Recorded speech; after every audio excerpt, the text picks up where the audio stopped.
So in today's tutorial, we are going to discuss intermolecular forces. Okay. So now there are two types of forces that you need to know. They are what we call intermolecular forces and what we call intramolecular forces. Okay. So for intermolecular forces, okay, when you are talking about intermolecular forces, these are type of molecular forces that are going to happen between different types of molecules. Okay. So let's say, for example, we get our water, okay, we are attracted to, let's say, uh, sodium chloride, hydrochloric acid there, okay. So this, the type of interaction which is going to happen there is what we call intermolecular forces, okay. Now, for intra, okay, so this is for intramolecular forces, these are the forces of attraction that are going to happen within the molecule. Okay, so now today's tutorial, we are going to focus more on intermolecular forces, meaning the forces that are going to be happening between different types of molecules. Okay, so these intermolecular forces can actually happen in all states of matter. Okay, they can happen between gases, liquids, and also solids. Okay.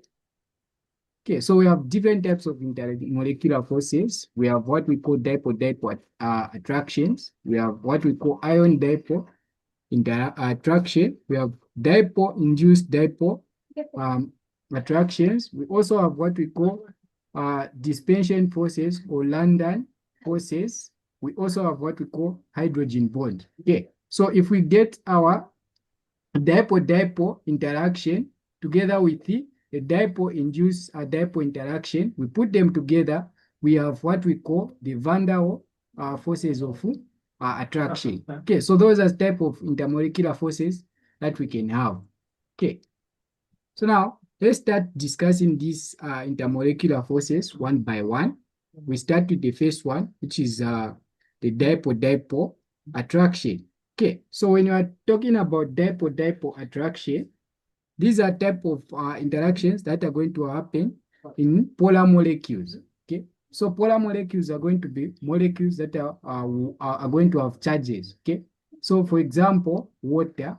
Okay, so water is a polar molecule. It has partial charges. Okay, so you know that oxygen is going to be partially negative, and hydrogen is going to be partially positive. Okay, so we can also bring another molecule which is having charges as well. Okay, so for example, we get hydrochloric acid. Okay, so you know that hydrochloric acid, it will have hydrogen as partially positive and chloride as partially negative. Okay, so the type of interaction that can happen here, you notice that this oxygen is able to get attracted to the positive charge hydrogen atom there, which is partially positive. Then this hydrogen atom is able to form a bond with the chloride ion there, atom, which is partially negative. Okay, so the type of interaction which is going to happen between partially charged molecules are what we call the dipole-dipole attraction forces. Okay, so that's what we are having. Okay, so now what is bringing about these partial charges is because of the difference in electronegativity. Okay, so you find that, for example, in water, you find that this hydrogen is more electronegative compared to the oxygen is more electronegative compared to the hydrogen. Therefore, it will pull electrons towards itself, leaving this hydrogen partially positive, and this oxygen will be partially negative.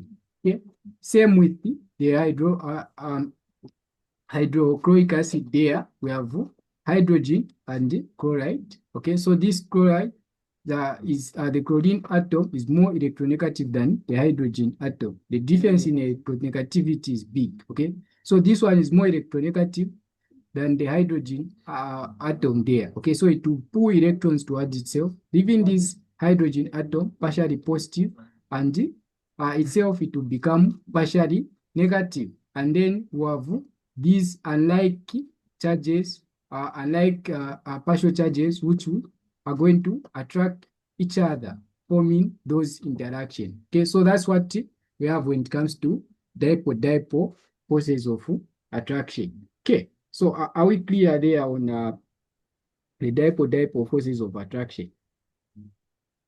Okay. Okay, so if we are clear, okay, so we also have what we call ion dipole attraction. Okay, so these are the forces of attraction that are going to happen between a partially positive, a partially charged molecule and a and an ion. Okay, so for example, we get water. I'll use water as well here. Okay, so you know that water has partial charges. That's as we've mentioned on the previous example. Okay, so we get this water. Then we also have, let's say, table salt, sodium chloride. Okay, so you know this table salt is going to have ions which are charged. Okay, so you have sodium ion which is positively charged, and the chloride ion which is negatively charged. Okay, so here there are also forces of attraction that can happen here between partial charges molecules and charged molecules here. Okay, so you find that just like on the previous one, on dipole, even here you find that unlike charges will attract. Okay, so for example, the hydrogen can actually get attracted to the chloride, okay, forming the hydrogen bond there. And then you can have this oxygen, which can get attracted to an ion which is positively charged, since this is partially negative. So such type of interaction is what we call ion dipole interaction.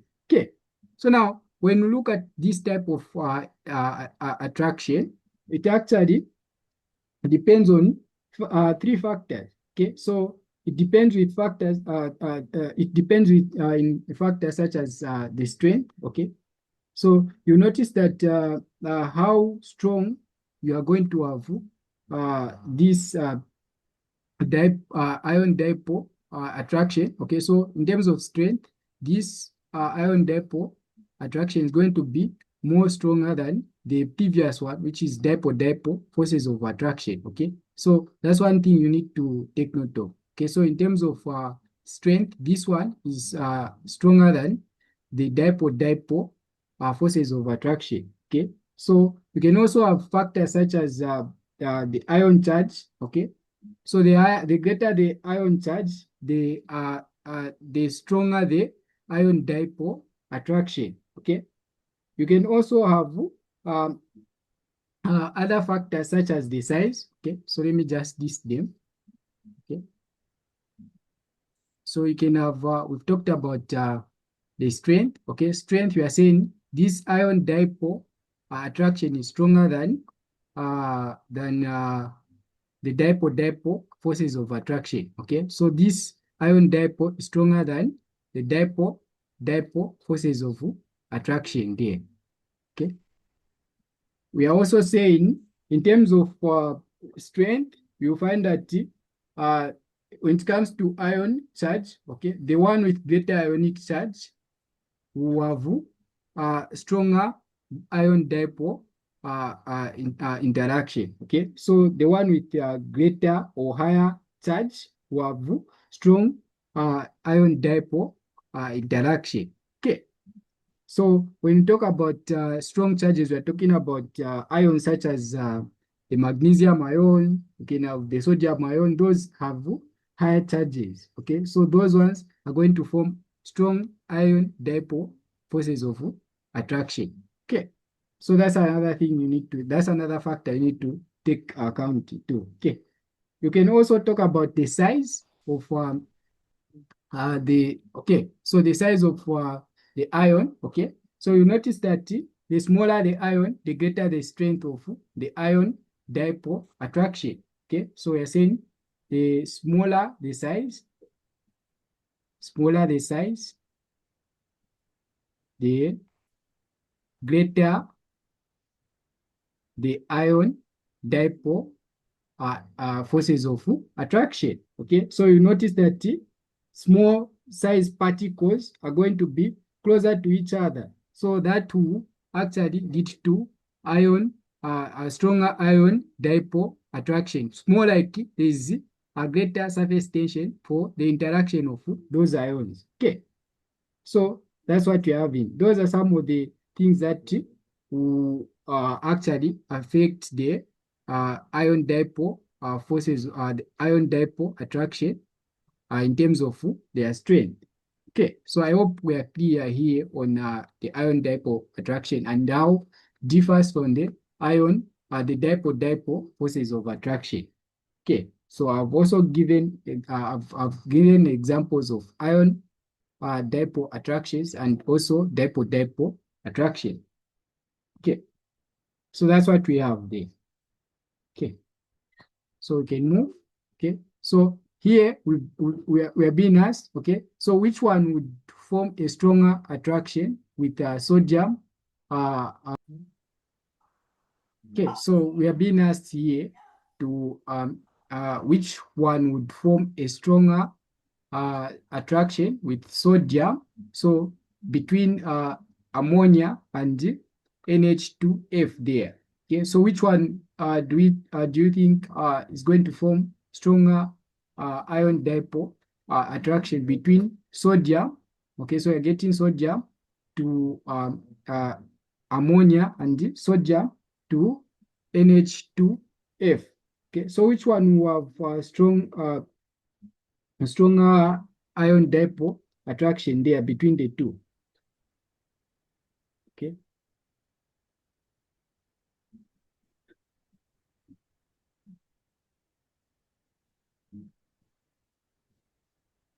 Okay, so which one will have most stronger forces of attraction between sodium and ammonia and also sodium with the NH2F?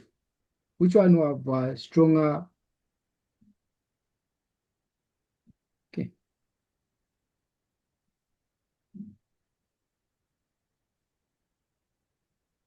Okay, so now we are saying that here, okay, so here we are saying if we look at sodium, okay, so sodium is positively charged there, it's an ion, okay. Then if you look at these two molecules, you have sodium, a nitrogen, which is attached to hydrogen, okay. So this actually, this nitrogen is more electronegative than the hydrogen atom, okay. So this would actually pull electrons towards the hydrogen there, okay. So forming partial charges, okay. So now we are going to have ion dipole interaction there. So this will be partially negative and then it will get attracted to the sodium ion there, okay. So now here, even the other one, the same thing is going to happen, okay. So you will notice that you have NH2, okay, then it's attached to fluoride there, okay. So fluoride is more electronegative as well compared to nitrogen. So it will pull electrons towards itself, leaving itself partially negative. Then this one will be partially positive in this case, okay. So this guy will actually get attracted to there. Okay, so now which one will have strong ion dipole attraction there? Okay, so if you look at the partial charges which have been formed between fluoride and sodium, and also between hydrogen and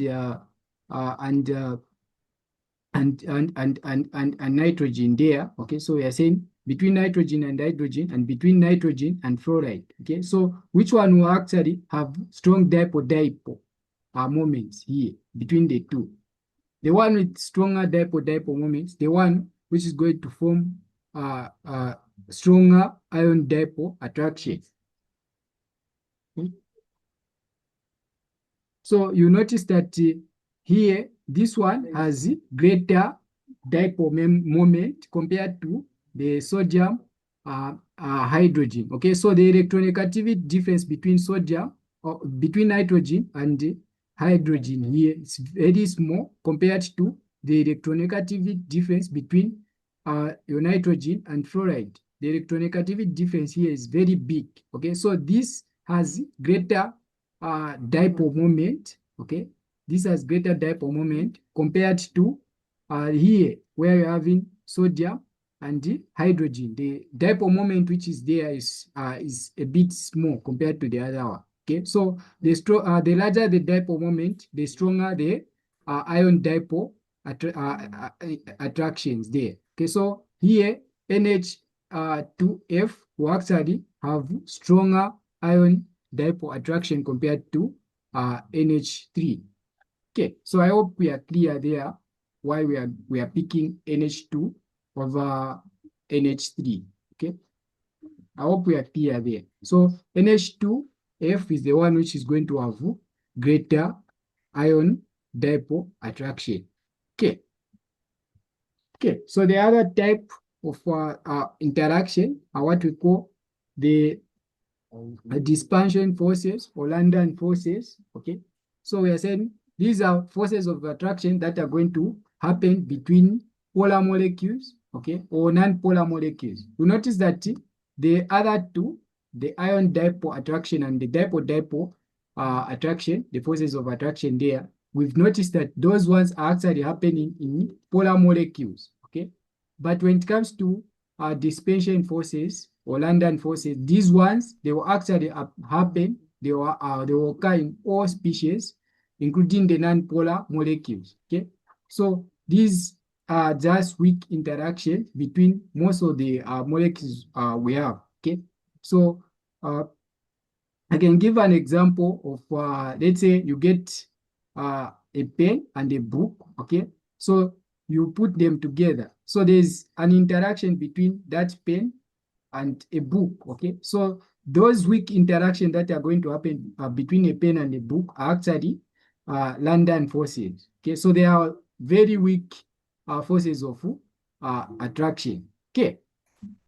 So that's what we're having. So the greater the size of your molecule or the molecular mass, you find that you are going to have greater London forces of attraction. Okay, so that's what we are having. Okay, so I hope we've gotten there on the London forces and on the other types of the forces of interaction. Okay. Okay, so the other type of intermolecular forces is what we call the hydrogen bond. Okay, so the hydrogen bonds, these are not new. Okay, so these are the type of interaction that is going to happen between a partially positive hydrogen atom, which is going to interact with the polar molecules. Okay, so for example, to get a partially positive, we are talking about a partially positive hydrogen, okay? Not just a normal hydrogen ion, but we're talking about a partially positive hydrogen ion, okay? So here we have the partially positive hydrogen atom, which is going to interact with other polar molecules. So let's say we have molecules, let's say which are NH, okay? So we know that here we can have this nitrogen, which can be partially negative, and this can be partially positive, okay? So we can form a bond there, okay? So this is going to be hydrogen bond, okay? So this is going to be more like dipole forces of interaction, okay? So, but the bond which is formed here between a partially positive hydrogen and any charged molecule is going to be a hydrogen bond, okay? So you can also have, let's say, you have your, okay?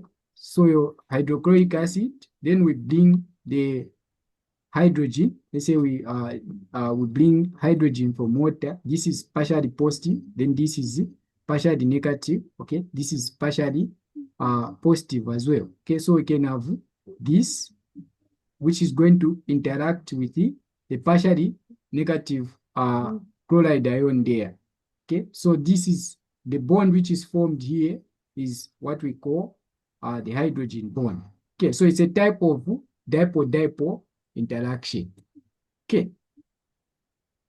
So that's what we have. So this one, in terms of strength, if you are to compare the hydrogen bond with the covalent bond, this is actually weak compared to the covalent bond. Covalent bond strong forces of interaction between atoms. Okay, but here these forces of these hydrogen bonds, they can actually be broken. Okay, so these are the hydrogen bonds. In terms of strength, they are weaker than the covalent bonds. Okay, so that's what we are having. So those are some of the forces of the intermolecular forces that we have.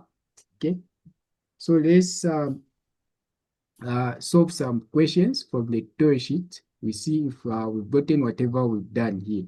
Okay, so this is from the previous semester, the tutorial sheet from the previous semester. Okay, so it's saying list the types of intermolecular forces that exist between molecules or basic unit in each of the following species. Okay, so we start with the first one, which is benzene. Okay, so benzene, which is C6H6. Okay, so benzene, in terms of the structure for benzene, it's going to look like this. Okay, so it has 3 bonds. Okay, it's a cyclic ring with 3 bonds in it. Okay, so this is benzene. Okay, so we're having carbon, which is having hydrogen there. Can have carbon, which is having hydrogen. Can have carbon, which is having hydrogen. So here we have carbons. These are carbons, okay, so which are connected to hydrogen. So here we have hydrogen. Here we have hydrogen. Okay, so you need to ask yourself, is this benzene polar or non-polar? So that you should be able to conclude which type of which forces of attractions are going to happen here.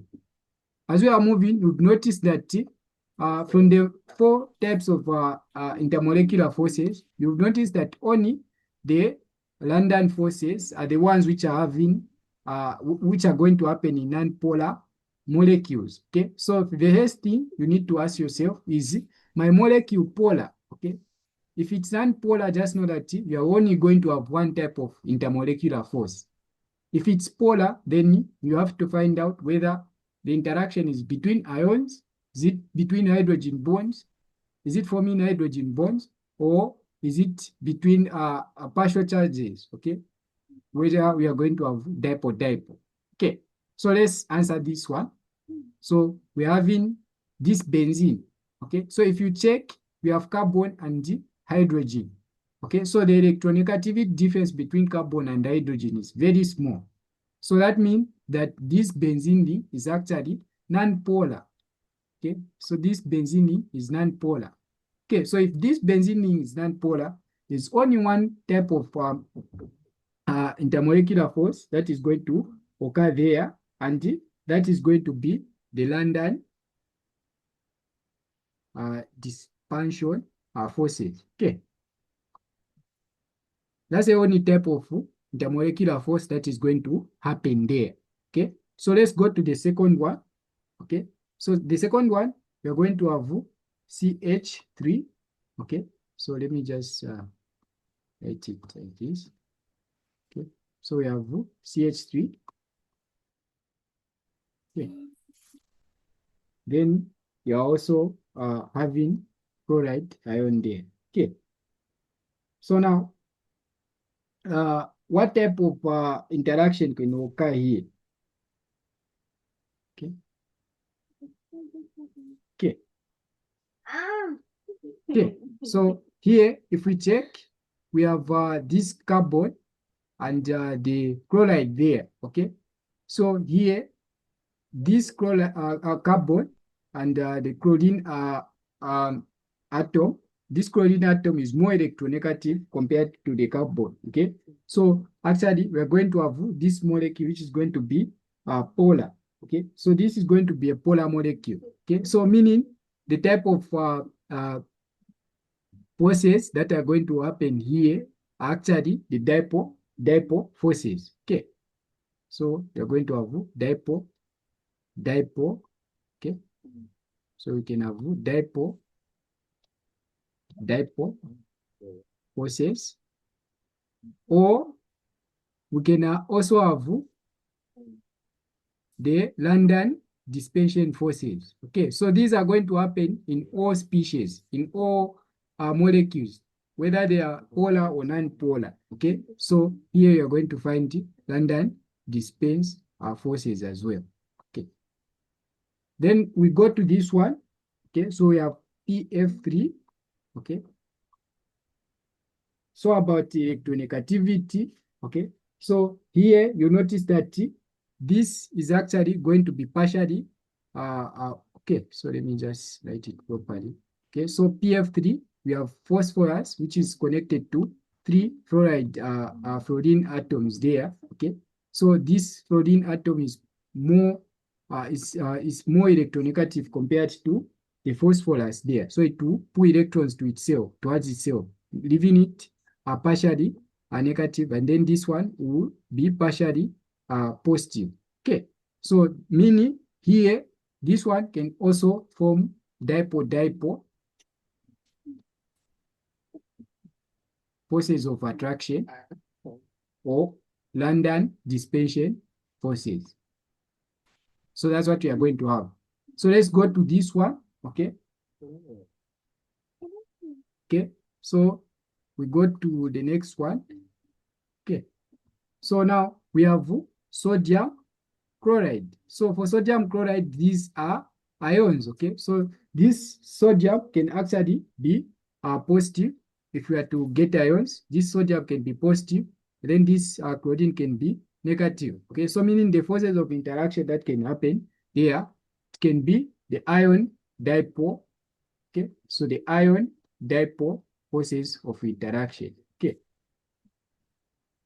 Or London dispersion forces that can happen as well there. Okay. Then let's do the last one. The last one CS2. Okay.